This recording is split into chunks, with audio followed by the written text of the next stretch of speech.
नमस्कार दोस्तों, मेरा नाम है राहुल यादव और आप सभी का स्वागत है आज की स्पेशल वीडियो में। दोस्तों आज की वीडियो में हम लोग एसबीआई कॉन्ट्रा फंड और ICICI prudential value discovery fund को कंपेयर करने वाले हैं।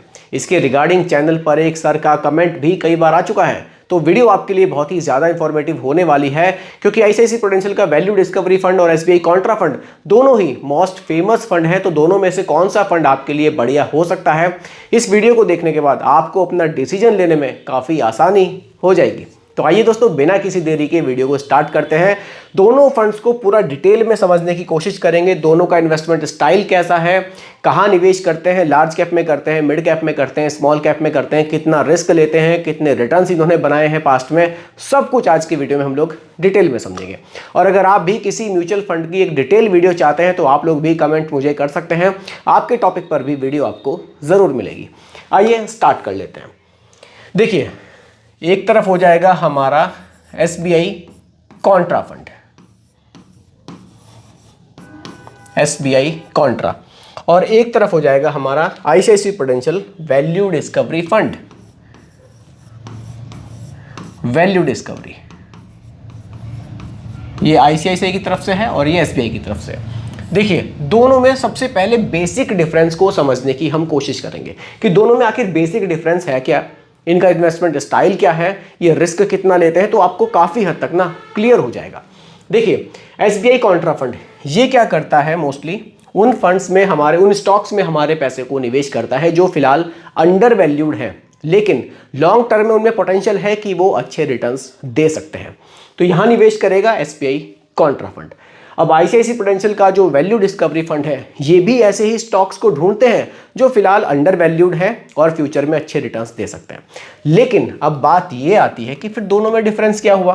भाई, ये एसबीआई जो कॉन्ट्रा फंड है, ये भी अंडर वैल्यूड स्टॉक सर्च कर रहा है जो फ्यूचर में बढ़ सकते हैं, उसमें पैसा निवेश कर रहा है। आईसीआईसीआई प्रूडेंशियल भी यही काम कर रहा है। तो फिर डिफरेंस है क्या? डिफरेंस ये है कि जो एसबीआई कॉन्ट्रा फंड है, ये क्या करेगा, ज़्यादा रिस्की स्टॉक्स को चूज करेगा आपके लिए। यानी कि ये स्मॉल कैप से भी आपके लिए स्टॉक्स चूज करेंगे, छोटे स्टॉक्स को भी ढूंढेंगे जो फिलहाल अंडर वैल्यूड हैं, लेकिन उनमें पोटेंशियल दिख रही है कि लॉन्ग टर्म में अच्छे रिटर्न्स दे सकते हैं। जबकि आईसीआईसीआई प्रूडेंशियल का जो वैल्यू डिस्कवरी फंड है, ये क्या करते हैं, ये वैल्यू इन्वेस्टिंग करते हैं। ये ऐसे स्टॉक्स आपके लिए ढूंढेंगे, अंडर वैल्यूड तो हैं लेकिन उसमें स्टेबिलिटी है, बड़े स्टॉक्स हैं, किसी वजह से अंडर वैल्यूड है लेकिन फ्यूचर में अच्छे रिटर्न्स दे सकते हैं। दोनों में डिफरेंस बेसिक क्या है, ये ज़्यादा रिस्की स्टॉक्स को ढूंढते हैं क्योंकि ये जो अपना निवेश है वो लार्ज कैप में भी करेंगे, मिड कैप में भी करेंगे और स्मॉल कैप में भी करेंगे। ठीक है, यानी कि छोटी कंपनियों में भी निवेश करेंगे। जबकि वैल्यू डिस्कवरी फंड क्या है, ये आपके पैसे को, मेजरली जो आपका पैसा होगा वो लार्ज में रहेगा और मिड में रहेगा। स्मॉल कैप में यहाँ आपको निवेश बिल्कुल ना के बराबर देखने को मिलेगा। चाहे तो कर सकते हैं, लेकिन उनका इन्वेस्टमेंट स्टाइल ऐसा है कि वो नहीं करते हैं। यानी कि अगर आपको लॉन्ग टर्म में अच्छे रिटर्न चाहिए और आप रिस्क भी ज़्यादा ले सकते हैं, तो एसबीआई कॉन्ट्रा फंड आप देख सकते हैं। आपको लॉन्ग टर्म में रिटर्न्स तो अच्छे चाहिए, लेकिन आपको स्टेबिलिटी भी चाहिए। आप बहुत ज़्यादा रिस्की स्टॉक्स में निवेश नहीं करना चाहते, तो वो काम करता है हमारे लिए आईसीआईसीआई प्रूडेंशियल का वैल्यू डिस्कवरी फंड। एक बिल्कुल बेसिक से मैंने आपको यहाँ दोनों का जो अंतर है वो समझाने की कोशिश की है। अब दोनों फंड्स आपको दिखाऊंगा, इनके रिटर्न्स दिखाऊंगा कैसे हैं, सब कुछ समझाऊंगा। देखिए, सबसे पहले बात करते हैं एसबीआई कॉन्ट्रा फंड के बारे में। ठीक है, यहाँ थोड़ा सा रिटर्न्स को समझने की कोशिश करते हैं। पहले पिछले 5 साल का डेटा मैं आप लोगों के साथ शेयर कर रहा हूँ।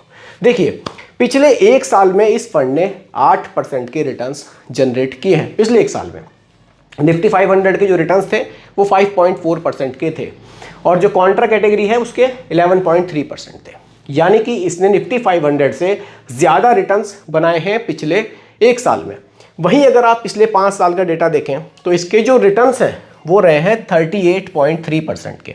निफ्टी 500 के 25% थे और एसबीआई जो, मतलब ये कॉन्ट्रा जो कैटेगरी है, इसके 28.7 थे।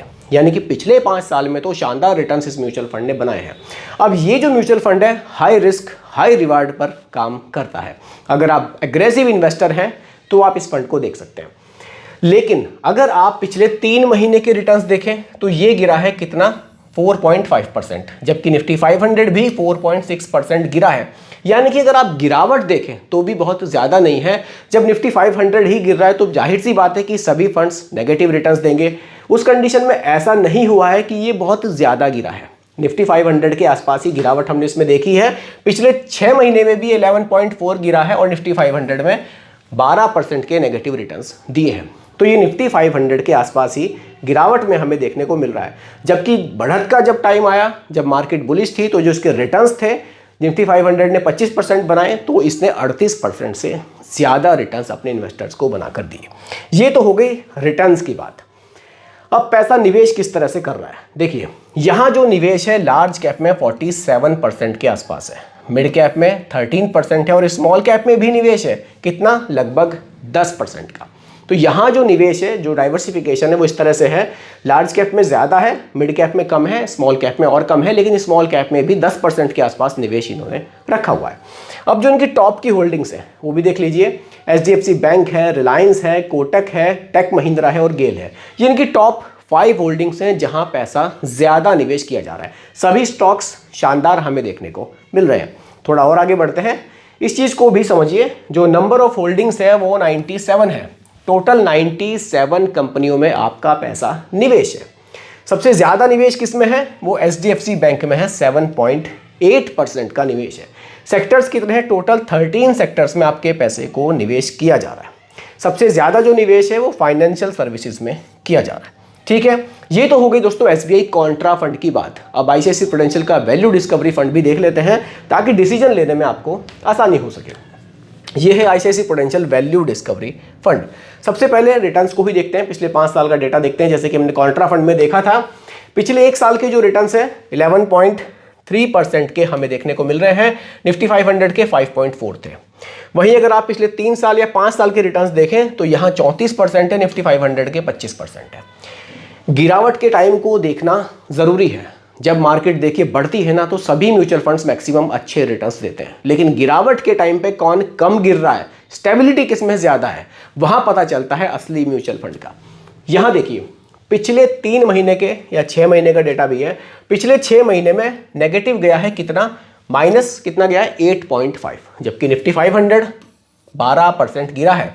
पिछले 3 महीने में जो गिरावट है वो बिल्कुल ना के बराबर है, जबकि निफ्टी 500 में लगभग 4.5% की गिरावट थी। यानी कि गिरावट के टाइम में ये म्यूचुअल फंड स्टेबल बना हुआ है, बहुत ज़्यादा ये गिर नहीं रहा है।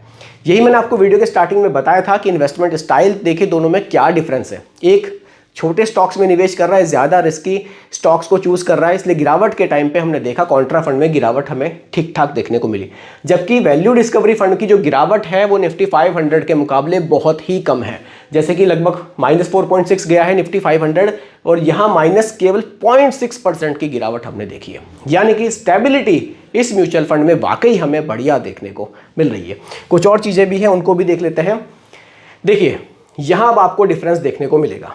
अगर आपने अभी जो कॉन्ट्रा फंड में देखा था, चलिए मैं एक बार फिर से दिखा देता हूँ आपको। चलिए देखिए, यहाँ देखिए लार्ज कैप में कितना निवेश था, 47.7%। लार्ज कैप क्या है, इंडिया की टॉप 100 कंपनीज है। वहीं अगर आप वैल्यू डिस्कवरी फंड को देखेंगे तो यहाँ जो लार्ज कैप में निवेश है वो 80% से भी ज़्यादा है। यानी कि आपका जो मैक्सिमम पैसा है वो टॉप 100 कंपनियों में ही निवेश है। बाकी मिड कैप में 6.1 है, स्मॉल कैप रखा है लेकिन बहुत ही कम रखा है, केवल 3.7%।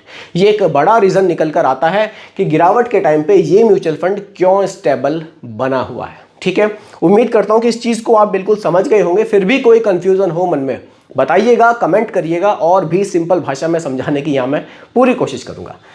देखिए ये इसकी टॉप के होल्डिंग्स हैं, HDFC बैंक है, रिलायंस है, ICICI बैंक है, इन्फोसिस है और एक्सिस बैंक है। सारे ही स्टॉक गजब के हैं, यानी कि बड़े स्टॉक्स में ही पैसा ज़्यादा निवेश यहाँ किया जा रहा है। नंबर ऑफ होल्डिंग्स कितनी है, 77 है। टोटल 77 स्टॉक्स में पैसा निवेश है। सबसे ज़्यादा जो निवेश है वो HDFC बैंक में यहाँ किया जा रहा है और जहाँ हाईएस्ट एक्सपोजर है वो फाइनेंशियल सर्विसेज में है। तो ये हमें कुछ देखने को मिलता है। नंबर ऑफ सेक्टर्स 11 है, टोटल 11 सेक्टर्स में आपके पैसे को यहाँ डाइवर्सिफाई करके निवेश किया जा रहा है। तो दोस्तों ये था ICICI प्रूडेंशियल का वैल्यू डिस्कवरी फंड। अब देखिए हमने SBI कॉन्ट्रा फंड को भी समझा और ICICI प्रूडेंशियल के वैल्यू डिस्कवरी फंड को भी समझा। तो उम्मीद करता हूँ कि जो चीज़ मैंने आपको समझाने की यहाँ कोशिश की है वो आप समझे होंगे। फिर भी कोई कन्फ्यूज़न हो आप मुझे फिर से कमेंट कर सकते हैं। तो आप लोग मुझे कमेंट करके ज़रूर ये बताइएगा कि आपको एसबीआई कॉन्ट्रा फंड ज़्यादा अच्छा लगा या फिर आपको आईसीआईसीआई प्रूडेंशियल का वैल्यू डिस्कवरी फंड ज़्यादा अच्छा लगा और आप किस में निवेश करना चाहेंगे। तो दोस्तों यही आज की वीडियो का टॉपिक था। उम्मीद करता हूँ टॉपिक आपको पसंद आया होगा। बाकी रिकमेंडेशन नहीं है, सिर्फ एजुकेशनल पर्पस वीडियो आप लोगों के लिए बनाई गई है। पसंद आई हो लाइक शेयर ज़रूर कीजिएगा और अगर आप मेरे चैनल पर नए हैं इसको भी सब्सक्राइब आप ज़रूर कीजिएगा। धन्यवाद।